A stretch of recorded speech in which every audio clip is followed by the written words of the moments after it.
Hi guys, welcome to Code Decode. So today we are going to cover the design patterns interview questions part 2. So let me quickly move ahead.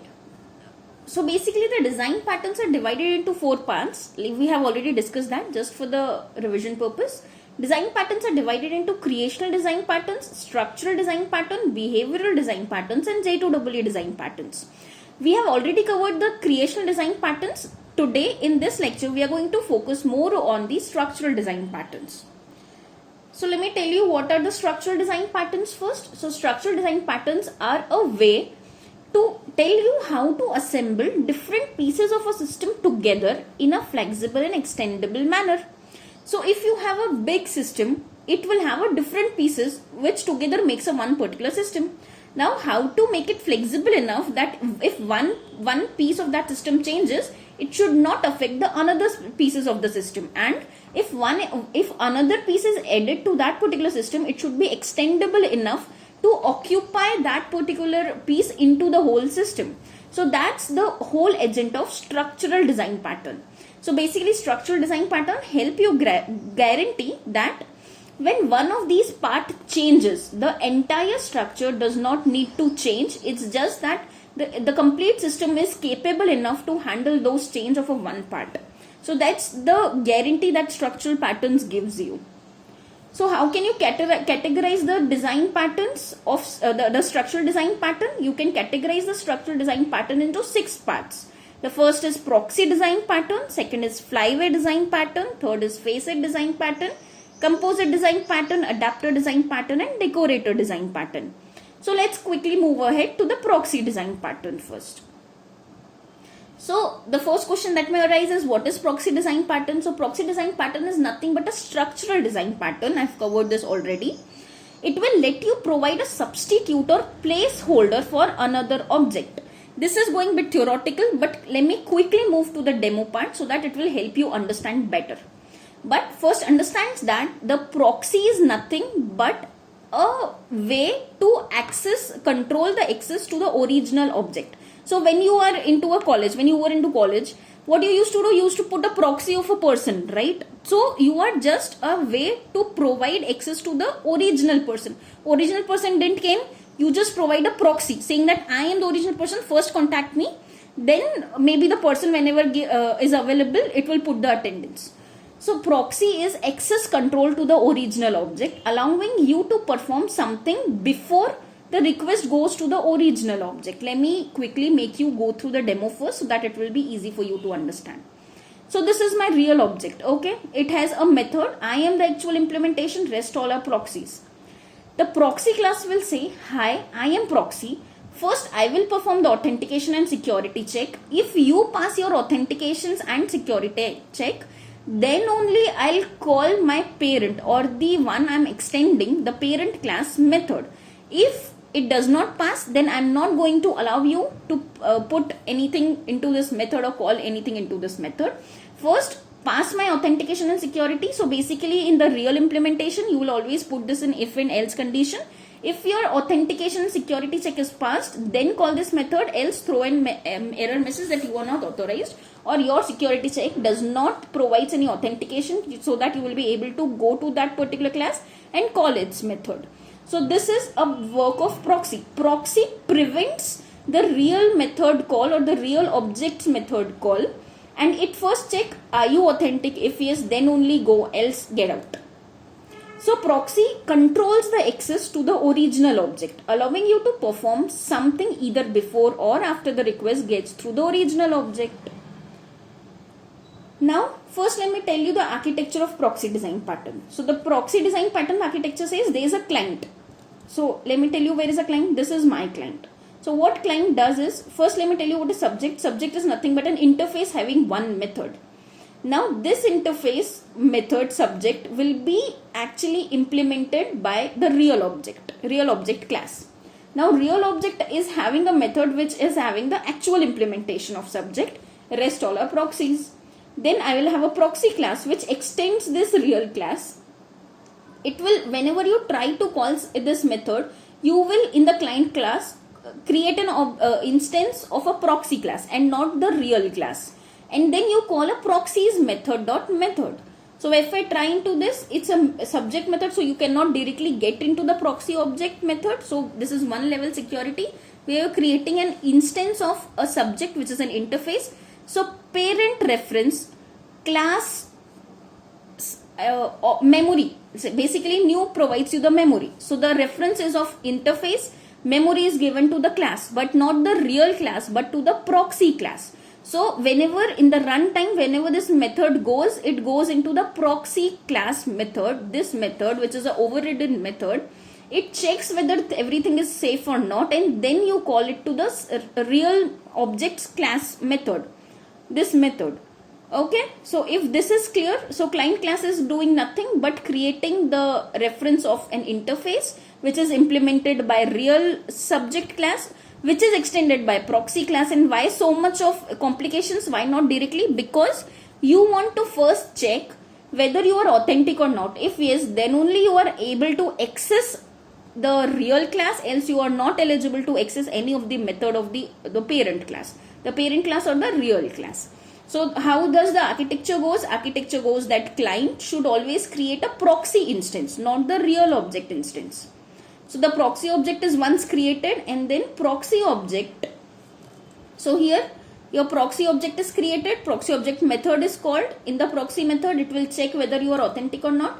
So method calls of a real subject only after proper security check and authentication. If you pass the authentication, if you are actually passing this authentication, you can actually call the real method. What is super? Super is nothing but the real object. So once you pass it, the next real subject is called. If not, you are thrown back saying you are not authorized. So if this much is clear, let me quickly make you go through this particular code base by debugging it so that it is clear to you. Okay. So whenever this proxy method is called, let me go into this and put implementation here. I'll go into proxy class, and debug is already here. So if I do F6, then okay, so if you say client, I was here, the proxy.main method is called, and then it goes into the proxy class method. It says hi, I am proxy. I will perform authentication and security check. Now I'm assuming that yes, it is it actually succeeded the authentication and the security check, and now calling the real method of the real subject implementing class after the call is authenticated, and now my super dot method is called. So let me get into it. So now my real subjects, I am the actual implementation of subject, rest all are proxies. So since I was authenticated, I was able to access the method of the real subject class. So this is how the real authentication goes, and that's all. If you are a proxy, you will perform authentication, then you will call a real method, and this is the actual implementation, rest all the proxies through which you are getting called. So major roles in the proxy design pattern is subject. So here let's go. What is a subject? Subject is an interface with one method. The subject is an interface which exposes the functionality available to be used by the clients. So client wants to use a method functionality. What does real? So what is the real subject? Real subject is nothing but a class implementing the subject. So does it implement the subject? Yes, it implements the subject. And it is a concrete implementation which needs to be hidden behind the proxy. So proxy is the one who hides this. So how does it hide it? It actually extends the subject. What is a proxy class? It actually extends the real subject class and it overrides it, and hence it hides it for a time being. And it says first perform authentication, then only go into the method. So real subject is having the real implementation or the concrete implementation, and it is hidden by a proxy. Now what is proxy? Proxy hides the real object by extending it. So does it extend? Yes, it extends the real class, and the client communicates to the real object via this proxy object. So in the client, you always create a proxy class, and if the you calls the proxy class only, proxy class method only. So in the proxy class method, it says hi, perform authentication, then go into this particular real object. So proxy is used to hide the real object, and and the client creates an object of proxy class, and usually framework creates this proxy object when clients request for a real object. So ये frameworks, this is the work of framework, that the proxy object should be created whenever client tries to request for the real object. So it is a work of framework to do this particular thing, to create always a proxy class, call the proxy method. Proxy should check the authentication. If yes, then call the real method, else don't call the real method. So that was all about the implementation roles in the proxy design patterns. If that much is clear, let me quickly go ahead to the advantages of proxy design patterns. So this is a very important interview question.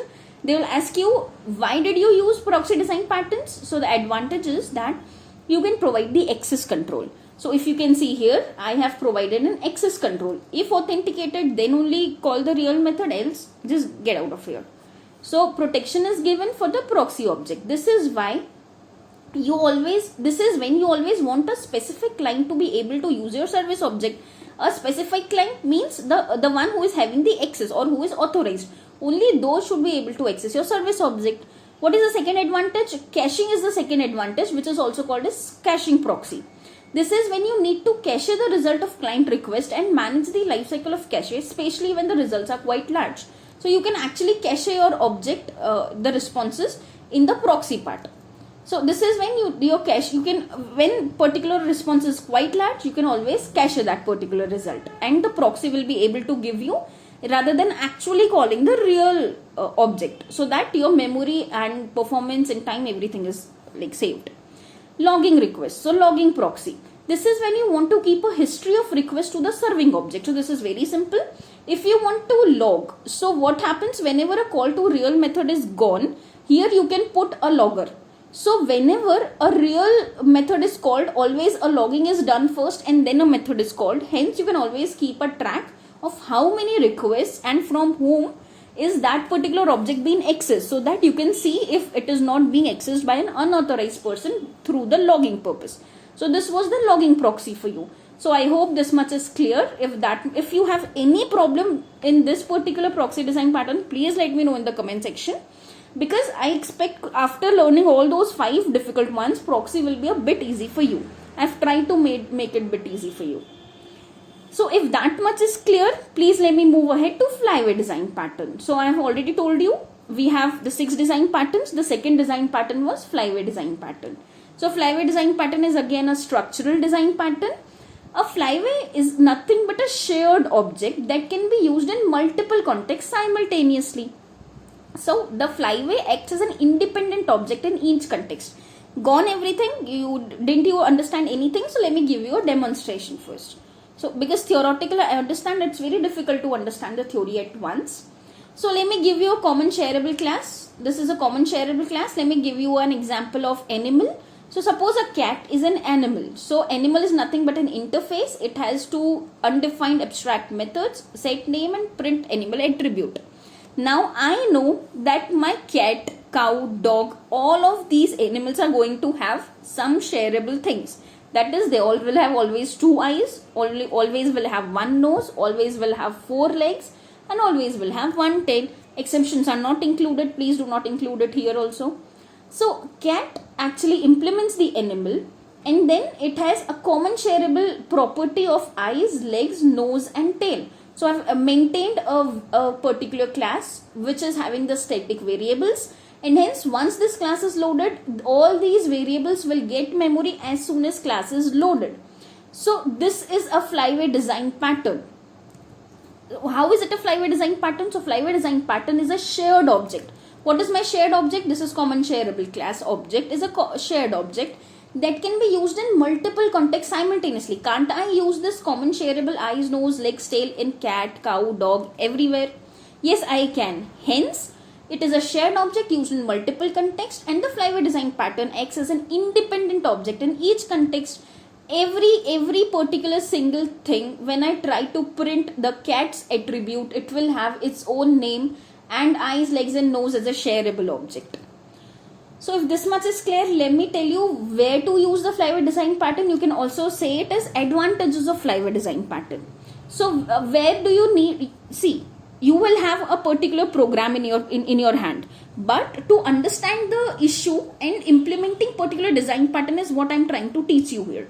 So if you have an application which needs a large number of objects that shares most of the common attributes, then you can use the flyway design pattern. say for example, if you have a very large zoo, I'll have multiple animals there. If your application is zoo management, you will have multiple animals there. Then if there is a large number of objects, they share a common attribute. Say for example, common attributes were eyes, legs, nose and tail. Then these are called intrinsic attributes or the properties. Please remember these two terms. These are very important from the interview perspective. Intrinsic attributes or properties and extrinsic attributes. So which are common are called as intrinsic and which are unique are called as extrinsic. Currently I have made it very simple for you. I have made only 4 common intrinsic attributes, which is eyes, legs, nose and tail, and only one unique attribute, that is name. So I am going to identify the whole cat object with just a name, cow object and dog object with the name, just name. So for the making it easier for you, I have just one extrinsic and 4 intrinsic attributes. Now when to use it? When you want to control the memory consumption by a large number of objects by creating a fewer object and sharing them approx. So I'll tell you in a simpler way.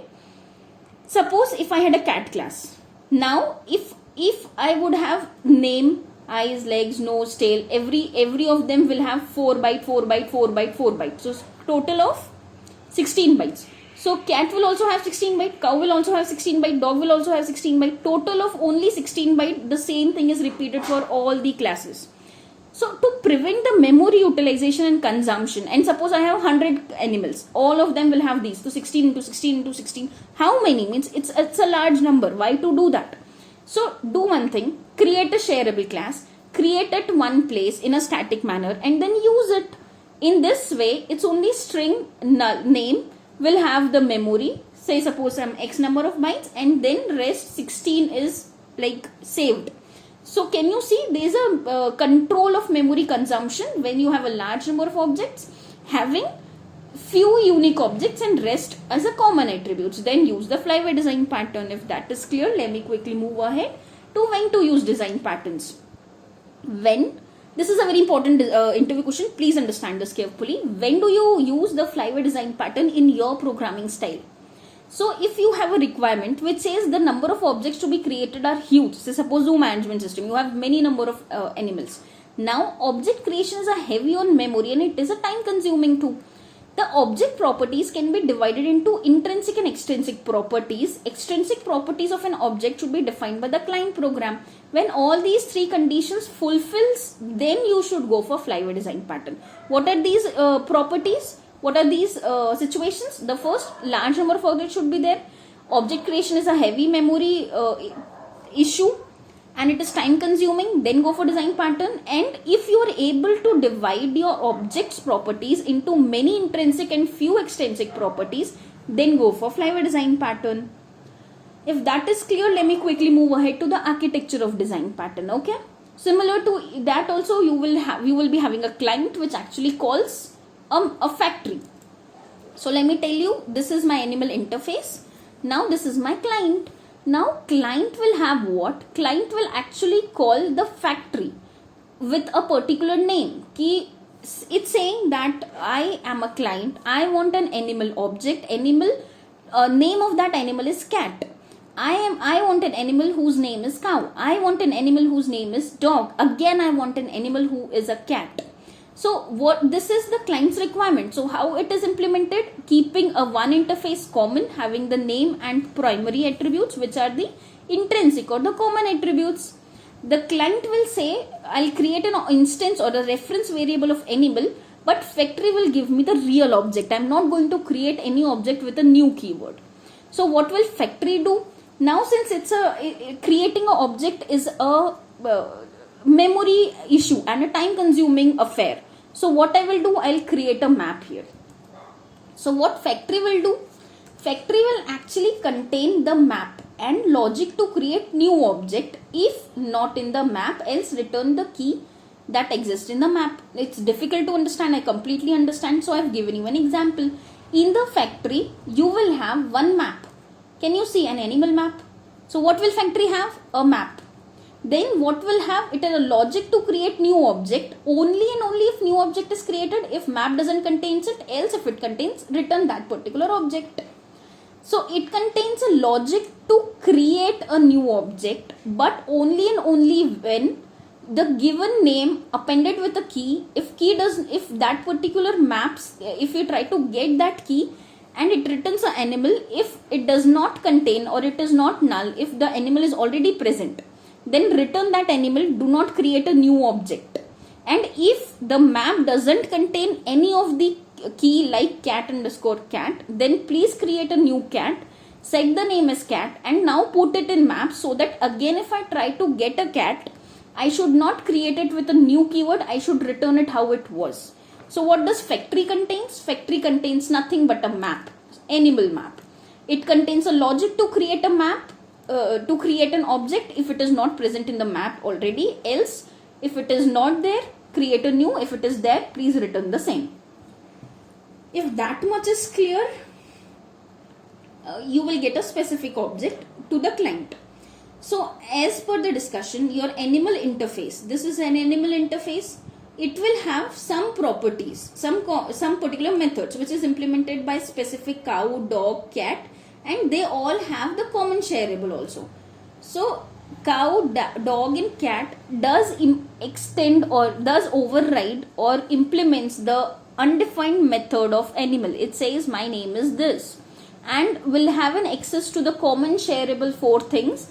In this class, all these things are static, so you don't have to create an object or put a memory to the object. You can directly call it with the class name. So this is the way how you can actually showcase in an interview how to implement the flyway design pattern. Now let me give you one example what I'm doing in client. So I'm trying to get a client of, let me actually debug this for you. It will be far easy for understanding. So here I'm creating a reference of cat animal and I'm saying please go give me the cat object. So as per the expectation, my cat came here, this is the name. Now my key will become cat_-cat. This is my key. Now this particular map is completely empty right now, right? So if I try to go and get the key, I'll get null. So since it is null, it will create a new object, it will set the name as cat, and it will put a key as cat, and animal as the particular object having a name cat. Simple, and I'll have my object of animal which is having a name cat.